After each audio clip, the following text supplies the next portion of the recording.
Il était une fois, dans le village de Garoua Boulaye, une légende terrifiante connue sous le nom de « Les pleurs du bébé fantôme ». Ce récit cauchemardesque plongeait les habitants dans un monde sinistre où la magie noire et les mystères occultes régnaient en maître.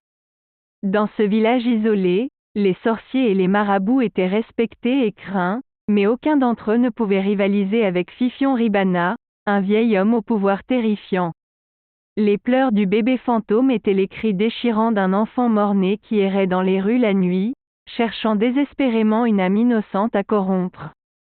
Quiconque entendait ces pleurs funestes était condamné à être hanté jusqu'à la fin de ses jours. Les villageois tremblaient de peur à chaque fois que la nuit tombait, priant pour que le bébé fantôme ne vienne pas les visiter.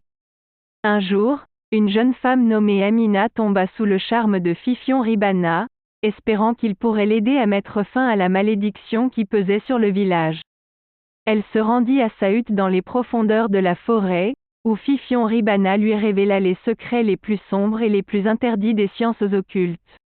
Il lui enseigna les rituels et les incantations nécessaires pour conjurer le bébé fantôme, mais à une condition: Amina devait sacrifier sa propre vie pour libérer le village de cette terreur.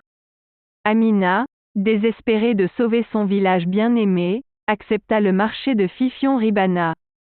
Elle se prépara pour le rituel, invoquant les forces les plus maléfiques de l'autre monde. Les villes, la joie se rassemblèrent autour d'elle, terrifiées mais pleins d'espoir.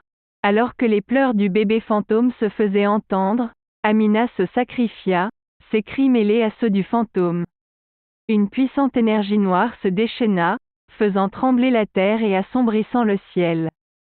Finalement, le bébé fantôme disparut dans un tourbillon de fumée noire, emportant avec lui la malédiction qui avait tourmenté le village pendant des générations. Mais la véritable nature de Fifion Ribana fut révélée. Il était lui-même un sorcier maléfique qui avait créé le bébé fantôme pour manipuler et contrôler les villageois. Son plan machiavélique avait fonctionné à la perfection, jusqu'à ce que Amina fasse preuve de courage et de détermination pour sauver son peuple. La leçon à retenir de cette histoire est que le pouvoir de la magie et de l'occultisme peut être utilisé à la fois pour le bien et pour le mal. Il est important de rester vigilant et de ne pas se laisser séduire par les promesses trompeuses des forces obscures. La véritable force réside dans la compassion et le sacrifice désintéressé, comme celui d'Amina, qui a donné sa vie pour libérer son village de l'emprise du mal. Alors que vous contemplez cette sombre histoire, rappelez-vous que le pouvoir de l'occultisme peut être fascinant, mais il faut être prudent et bienveillant dans son utilisation. Abonnez-vous à notre chaîne YouTube si vous n'avez pas encore rejoint notre communauté, où vous pourrez découvrir d'autres histoires captivantes et mystérieuses inspirées des légendes africaines.